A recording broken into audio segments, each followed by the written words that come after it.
Voilà.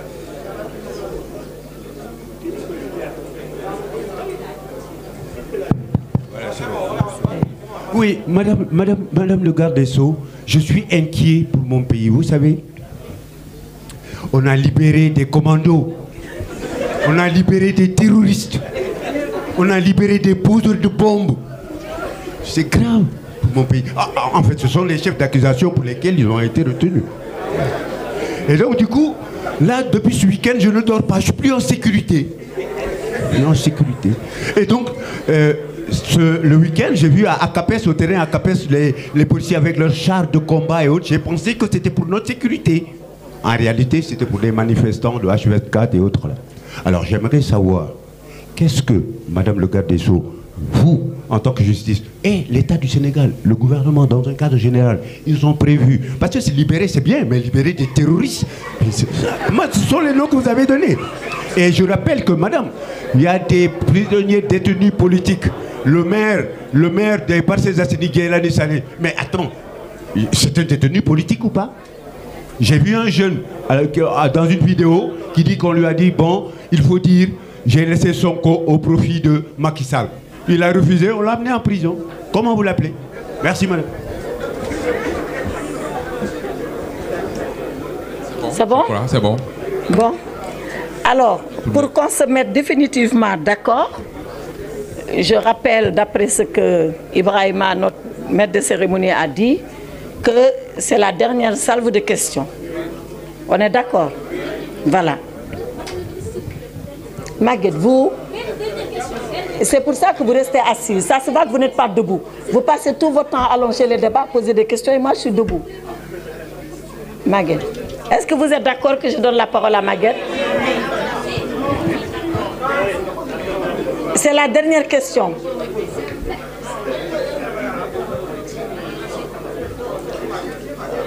Abdou Aziz, donne-lui le micro. Madame la ministre, concernant le cas Barthélémy Diaz, on avait dit que l'Assemblée nationale attend votre lettre pour pouvoir le destituer de son poste de député. L'autre question, c'est par rapport à la libération de Amidia, qui faisait partie des forces occultes. Est-ce à dire qu'il n'y a plus de forces occultes, d'autant plus qu'il y a déjà une vague de libération là, concernant ces forces occultes? Merci. Bon, je n'aurais jamais dû vous donner la parole, mais enfin, c'est déjà fait, on va répondre. Alors, on doit commencer par Ngone Saliou. C'est bien ça, hein? Voilà. Qui pose la question de savoir est-ce qu'il n'y a pas de zone d'ombre dans cette vague de libération, d'autant plus que l'instruction n'est pas encore épuisée. Je peux vous répondre qu'il n'y a aucune zone d'ombre. J'ai dit le pourquoi des libérations. J'ai défini le comment des libérations. Le pourquoi, je vous ai dit, c'est dans le sens, comme nous l'a instruit Monsieur le Président, c'est dans le sens, comme nous-mêmes on avait pensé le 9 octobre quand on prenait service, c'est dans le sens, comme les procureurs généraux et les procureurs ont pensé quand on faisait la conférence nationale des chefs de parquet, c'est dans le sens de lutter contre les longues détentions, de désengorger les prisons et d'apaiser le climat politique. C'est dans ce sens-là que nous avons agi et nous ne nous sommes pas cachés pour agir. C'est au vu et au su de tout le monde parce que les décisions, elles sont expliquées et elles sont justifiées. Donc, il n'y a aucune zone d'ombre. Maintenant, l'instruction n'est pas épuisée. Vous avez raison et tort. Vous avez raison dans la mesure où, en général, on attend que l'instruction se termine pour dire on libère. Et là, il y a des cas où l'instruction a commencé, elle n'est pas terminée. Mais il est possible de libérer même quand l'instruction n'est pas terminée. Il est même possible, avant même de commencer l'instruction, que le juge dise « Bon, je vous connais, vous êtes Ngone Saliou, vous habitez telle adresse, vous êtes journaliste, vous avez les capacités de représentation en justice. Je n'ai même pas besoin de vous arrêter. Je vous laisse partir chez vous. » Donc, être libre ou être libéré peut dépendre du niveau de l'instruction, mais peut ne pas dépendre. C'est de la souveraine appréciation du juge qui a le dossier. Donc, il n'y a aucune zone d'ombre, encore une fois, pour répondre définitivement à votre question. Tout se fait dans la transparence et dans la légalité. Monsieur Sagna de Kéwélu, qui me dit qu'on a refusé d'exécuter des décisions de justice par l'agence judiciaire. Je voudrais apporter une précision et que tout le monde le comprenne. L'agence judiciaire de l'État, qui est un haut magistrat, qui est bien sûr un haut fonctionnaire, il faut le savoir, ne dépend pas du ministère de la Justice. Curieusement, c'est pour ça que tout le monde se trompe d'ailleurs, il dépend du ministère des Finances. Première précision pour M. Sagna. Deuxième précision, lui, il arrive en tant qu'avocat de l'État pour plaider contre l'État dans les dossiers où l'État est parti. S'il estime que les décisions qui ont été rendues pour lui ne sont pas exécutoires parce qu'il y a des procédures qui suspendent leur exécution, mais il est libre d'en apprécier ainsi.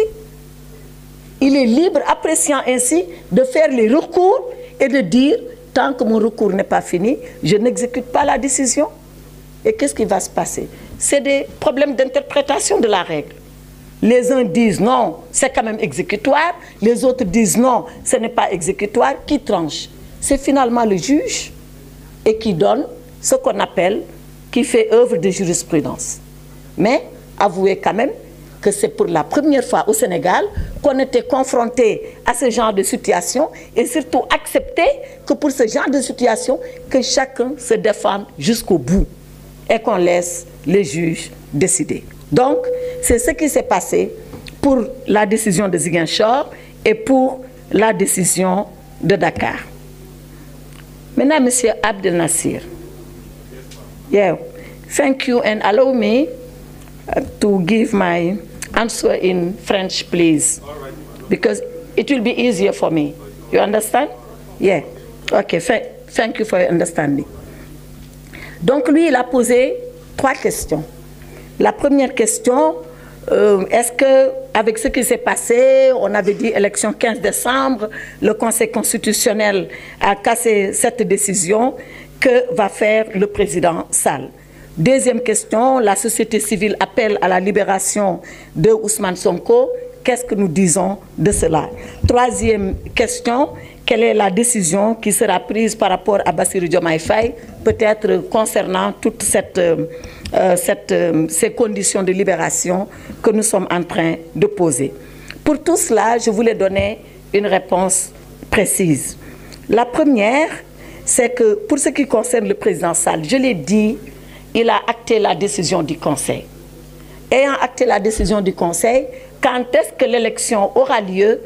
Je l'ai encore dit et je le répète, il a convié à un dialogue pour peut-être avoir la meilleure lecture de la décision du Conseil. Il aurait pu dire, moi, voilà quelle est ma lecture. Et je le fais. Ça serait sa lecture à lui, une forte lecture, puisqu'une lecture d'un président de la République. Mais il dit, je convie tout le monde.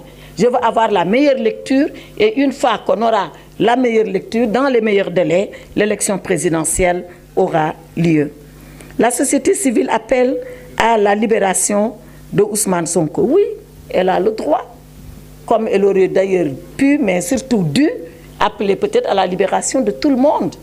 Mais comme je l'ai dit, nous apprécions au cas par cas et nous verrons quel sort réservé à tous ces appels et même à ceux pour lesquels il n'y a pas d'appel parce que c'est des anonymes et nous traiterons les dossiers de façon objective, comme je l'ai dit, sans parti pris aucun, mais bien évidemment sans y mettre de l'arbitraire.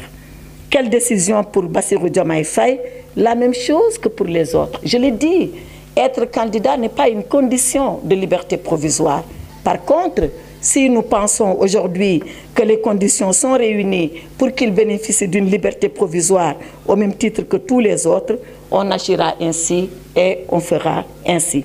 En tout cas, je voudrais bien remercier Abdel Nasir parce qu'il l'a dit, le Sénégal a comme voisin des pays anglophones, le Sénégal est dans la CEDEAO, c'est un pays majeur de la CEDEAO, nous pouvons accepter également que nos parents anglophones dans les pays limitrophes soient au courant et je voudrais le remercier pour l'attention qu'il porte à l'actualité politique et judiciaire au Sénégal. Madame Léa de RFI, j'ai noté, Léa. est-ce que on nous impose l'obligation, j'ai mal noté là, l'obligation d'un scrutin? Est-ce qu'elle est là, celle qui a posé la question? Oui. Est-ce qu'elle peut me dire? Vous pouvez repréciser votre question, s'il Oui, vous plaît. j'ai mal écrit, excusez-moi. C'était en bas de page et j'ai vraiment utilisé des pattes de mouche. Est-ce que vous pouvez reposer votre question, s'il vous plaît? Oui, je me demandais si vous pouviez nous donner une lecture juridique de la décision du Oui. Conseil constitutionnel. Est-ce qu'en tant qu'avocate, en tant que juriste, vous pouvez nous dire si la décision du Conseil constitutionnel contraint à l'organisation d'un scrutin et d'une passation du pouvoir Oui. d'ici au 2 avril? Oui. Ce qu'on retient de la décision du Conseil, c'est que le Conseil contraint à organiser une élection dans les meilleurs délais. Moi, personnellement, c'est ce que j'ai vu de la décision du Conseil. Ce à quoi nous sommes astreints, c'est d'organiser l'élection dans les meilleurs délais. C'est quand les meilleurs délais, on en a discuté tout à l'heure, je peux y revenir, mais je pense que je l'ai suffisamment dit, c'est lorsque les acteurs du dialogue se mettront ensemble et diront qu'est-ce qu'ils pensent des meilleurs délais. Moi, j'ai ma façon de penser les meilleurs délais, mais ce n'est pas ça qui intéresse aujourd'hui. Le président de la République a sa façon de penser les meilleurs délais. Il aurait pu dire, voilà ce que je pense, et l'imposer. Mais il a trouvé que c'était plus sage de réunir tous les acteurs et de s'entendre. Donc, sous les meilleurs délais, vous aurez la signification des meilleurs délais du Conseil constitutionnel. C'est ce que je peux dire. Alors, monsieur, c'est Ousmane Sow, hein, qu'il m'excuse, Ousmane Omar, j'ai mis un Sow, me dit, en tant que vice-présidente du Conseil supérieur de la magistrature, comment j'apprécie la plainte pour corruption qui a été portée par le Conseil constitutionnel contre une partie de la classe politique. Je n'apprécie en rien, sauf que les juges du Conseil constitutionnel, est-ce que ce micro marche? Oui. Un juge du Conseil constitutionnel a porté plainte, contre X d'ailleurs, je le signale. Le parquet, monsieur le procureur de la République, ici présent, a enregistré la plainte. Il a fait son devoir, c'est de saisir un juge d'instruction et de lui dire instruit. Maintenant, le juge est saisi, c'est d'ailleurs cela qui a arrêté la commission d'enquête à l'Assemblée nationale. Le juge va faire son travail jusqu'au bout, c'est-à-dire il va instruire à charge et à décharge. S'il le peut, et il en a les moyens, il dira tout de ce qui s'est passé au Conseil constitutionnel. Moi, je n'ai pas à apprécier. Un juge d'instruction est saisi, il est indépendant, il fera son travail et comme je l'ai dit, il va enquêter à charge et à décharge. Et il nous dira ce qu'il a trouvé et je serai informé en même temps et dans les mêmes conditions que vous-même. Alors je termine par... Monsieur Bamba, je termine par vous. Avant vous, je viens à Maguette. Maguette qui me dit le dossier de Barthélémy Diaz, pourquoi on n'a pas agi? Qu'est-ce que vous avez dit? Mais c'est ce que j'ai dit, Maguette. Quand je parle, il faut écouter. Vous me demandez pourquoi je n'ai pas saisi l'Assemblée. C'est ça que j'appelle pourquoi je n'ai pas agi. On est d'accord? Je n'ai pas agi parce que je ne suis pas saisi. Personne ne m'a encore saisi. La décision, je l'ai apprise comme vous, mais personne ne m'a dit, voilà une décision et qu'est-ce qu'il faut faire. C'est tout. Quand là, ça arrivera, on verra le sort qui sera réservé, mais de toute façon, je vais agir en toute responsabilité, vous pouvez me croire. Ensuite, une autre dame qui aurait été libérée alors que c'est... Je ne sais pas si elle faisait partie des forces occultes. C'est l'instruction qui peut dire est-ce qu'elle fait partie des forces occultes ou pas. Vous vous rappelez que moi j'avais dit qu'il y avait des forces occultes il y a longtemps, mais tout ça